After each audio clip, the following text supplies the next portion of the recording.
एक महाभागवत अनन्य भक्त श्री चंद्रहास जी महाराज, उनके पावन चरित्र का अपने लोग श्रवण करते हैं। इससे भक्ति बहुत घनीभूत होती है। केरल देश में एक परम मेधावी सुधार्मिक नाम के राजा राज्य करते थे।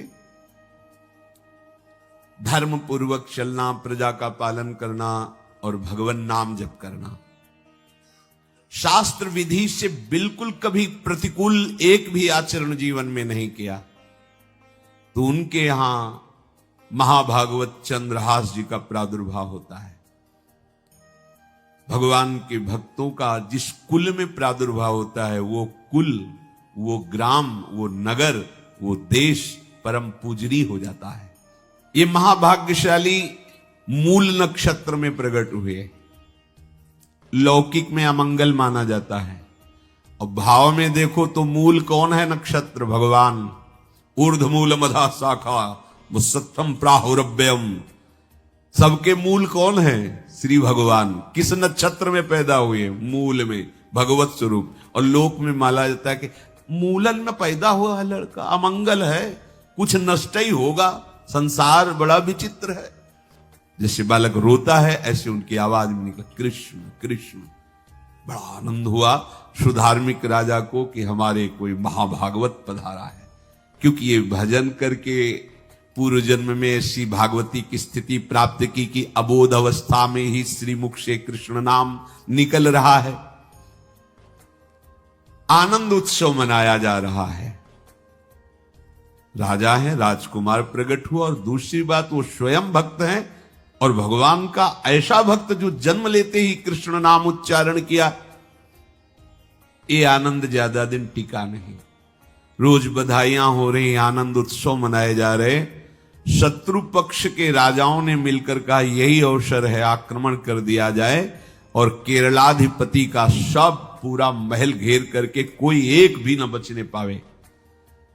शत्रु पक्ष के राजाओं ने घेर लिया। आसपास से राजा और सैनिकों ने घेर लिया।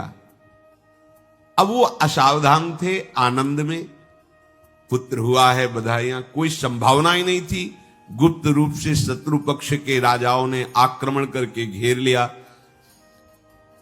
अब राजाओं की कई सेनाएं और इनकी असावधानी पूर्वक आनंदमयी वृत्ति में कोई पहले से पता हो तो तैयारी करते, तत्काल आक्रमण को रोकने का प्रयास किया, पर असफल रहे। इनके सैनिक भी मारे गए, राजा भी मारे गए, राजमहल को घेर लिया गया,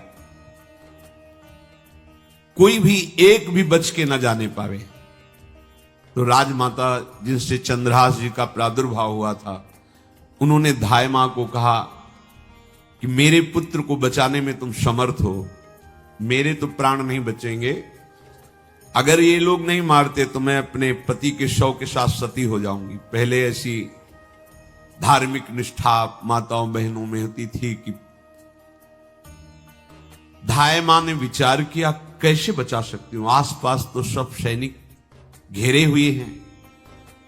तत्काल उसने विचार किया कि अगर हम इनको राजकुमार की तरह ले जाती है तो हमें भी मारा जाएगा और इनको भी मारा जाएगा। देखो कितनी विपत्ति जन्म लेते हैं।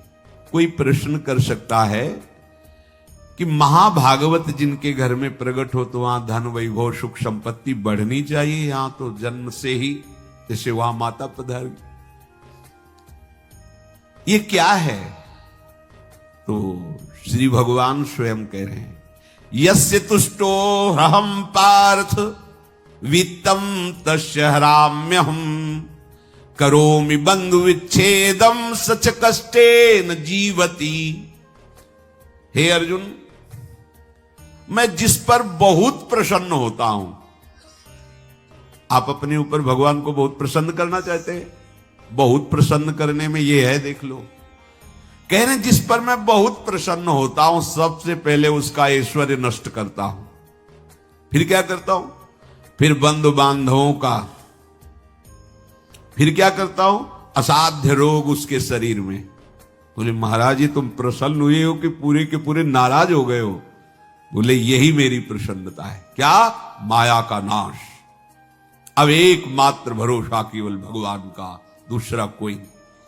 ये सबको पसंद नहीं आएगा। सब तो उस भगवान की भक्ति चाहते हैं कि अगरबत्ती धूप बत्ती तन मन धन सब तेरा, स्वामी क्या लागे मेरा, पर अंदर से कह रहे सब तन मन धन सब मेरा, क्या लागे तेरा।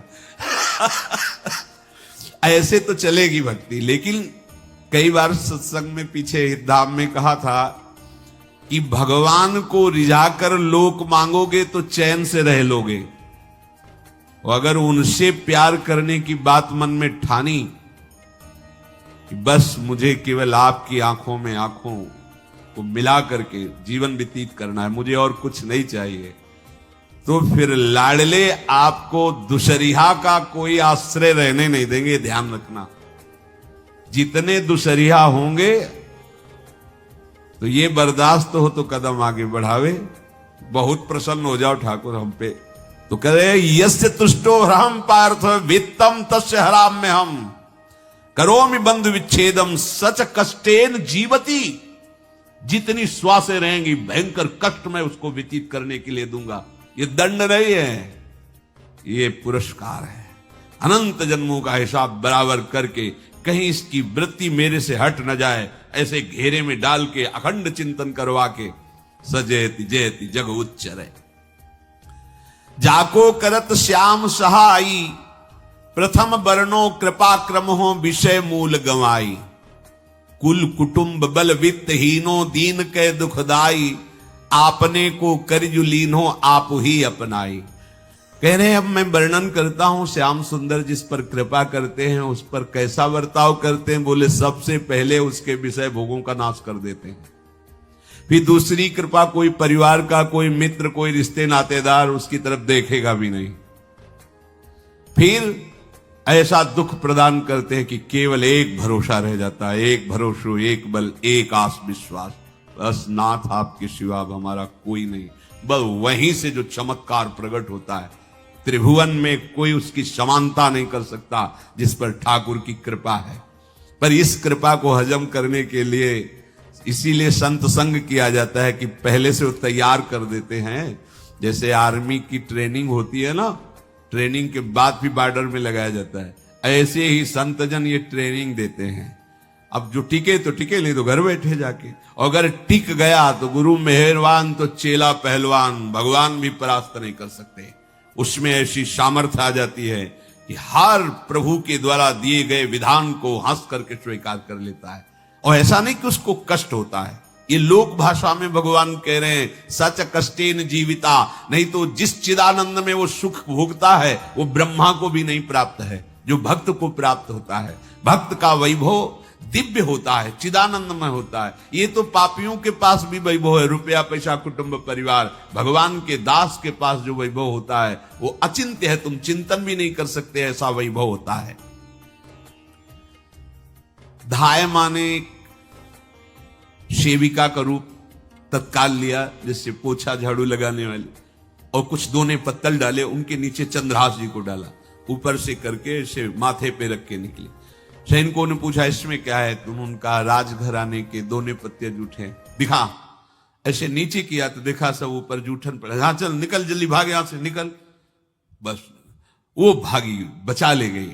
वो कुंतलपुर पहुंची और वहां के जो मंत्री दृष्ट बुद्धि थे उनसे प्रार्थना की कि मैं सेवा कला में बड़ी प्रवीण हूं और ये मेरा पुत्र है, अगर आपकी कृपा हो जाए तो कुछ समय के लिए हम आपकी सेवा में, महल सेवा में रहेंगी और हमारे पुत्र का पालन पोषण हो जाएगा।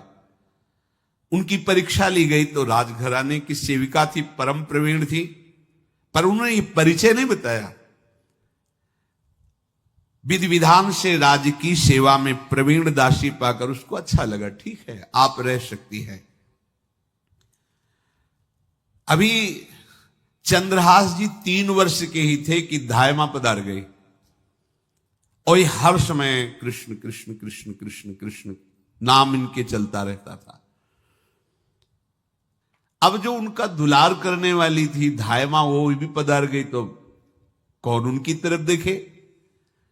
पर बहुत ही गौर वर्ण, बड़े ही सुंदर अब वो गलियों में भटकने, निकाल दिया महल से जब धाय माँ मर गई, क्योंकि धाय माँ की सेवा कारण उनको रखा गया था। 3 वर्ष के बालक गलियों में, तो कोई भी माँ देखती उनको तो कोई उनको वस्त्र पहना देती, कोई भोजन करा देती। ऐसे ही भगवान के भक्तों की बड़ी विचित्र लीला होती है। यहां चंद्रहास जी को जो भी माता बहन देखती कुंतलपुर के गलियों में, तो कोई वस्त्र, कोई स्नान करवा देती, कोई काजल लगाती, कोई भोजन पवा देती। परमहंसों जैसा जीवन कट रहा है। कृष्ण कृष्ण कृष्ण कृष्ण। 14 भुवनों में जिनकी अव्याहत गति है, जो सबको देखते रहते हैं, श्री देवर्षि नारद जी। ये कृष्ण कृष्ण बोलता है बालक, और इसका हरि के सिवा कोई नहीं। तो एक दिन एकांत में बैठे हुए थे बालक चंद्रहास जी, नारद जी पधारे हैं, भाई जी से मिले हैं। स्वप्न में कितने महापुरुष मिलते हैं जो भजन ठीक से करते हैं, ये बड़े बड़े महापुरुष आकर के उपदेश करते हैं। ये त्रिकाल सत्य हैं, कोई ऐसा नहीं है कि ये कहानी हैं, अभी हैं। जहां आप भगवत चिंतन करेंगे तो आपको परिचय बड़े बड़े महापुरुषों का मिलने लगेगा। नारद जी आए तो देखा आंख बंद किए हुए चंद्रहास जी कृष्ण कृष्ण कृष्ण कृष्ण कृष्ण ऐसा उच्चारण कर रहे। त्रिकालज्ञ सर्वज्ञ नारद जी ने देखा कि ओहो, इतना छोटा बालक और कृष्ण कृष्ण बोल रहा है। नारद जी ने स्पर्श किया दुलार करते हुए, सुनो आंख खोलो। आंख खोल के देखा श्री देवर्षि नारद जी। नारद जी ने कहा, देखो हम तुमको एक अमोघ वस्तु देते हैं, और एक छोटी सी शालिग्राम की इतनी बड़ी शिवगह शालिग्राम का जो वो दिया। बोले धो के पी लेना और दिखा के पा लेना, यही तुम्हारी सेवा पद्धति है। अर्थात स्नान करा दिया और जो तुम्हें मिले इनको अर्पित। तो उन्होंने विचार किया कि धोने के लिए, स्नान कराने के लिए पात्र चाहिए, भोग लगाने के लिए पात्र चाहिए। तो जैसे कोई पान की बीड़ी नहीं, तो ऐसे कपोल में शालिग्राम को रखे रहते हैं। कोई पात्र ही नहीं, कोई सिंहासन ही नहीं, यही धुल गए। चरणामृत अंदर जा रहा, जब पाएंगे तो यही पा लेंगे साइड में ऐसे करके, फिर निकाल के तो यहां कपोल में रखते हैं छोटे से शालिग्राम चंद्रहास जी। और उपदेश किया भगवान के मंत्र का। जब कोई भगवत प्राप्ति के लिए चलता है तो भगवान ही गुरु रूप से प्राप्त होते हैं, वहां तक तुम्हें पहुंचा देते हैं या उन महापुरुष को आपसे मिला देते हैं। जब कोई भगवत प्राप्ति के लिए जहां चलता है तो ये भगवान अपनी तरफ से कृपा करते हैं। ये दृष्ट बुद्धि के जो महल में धाय मां ने इनका आश्रय स्वीकार करवाया था, उसके एक पुत्र थे मदन जी, वो बड़े भागवत थे। और एक पुत्री थी जिसका नाम था विषया, वो बड़ी सुंदर थी, अभी छोटी अवस्था की थी। मदन जी का स्वभाव था भक्तों को भोजन पवाना। जो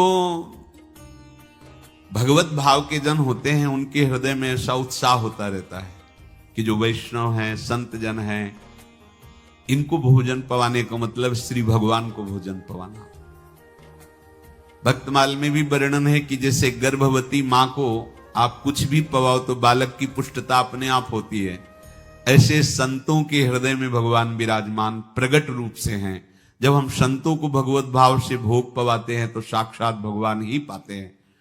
और मदन थे भगवत भाव के, तो उन्होंने बुलाया बड़े बड़े भक्तों को और ब्राह्मणों को।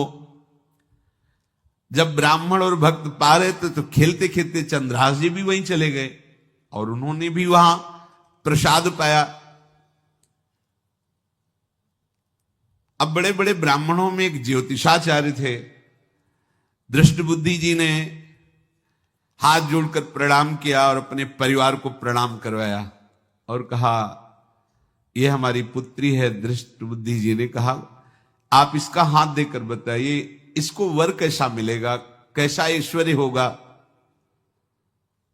दृष्ट बुद्धि मतलब दुष्ट बुद्धि, ऐसा ही था वो। पर बड़ा विचित्र खेल है, इसकी बुद्धि एकदम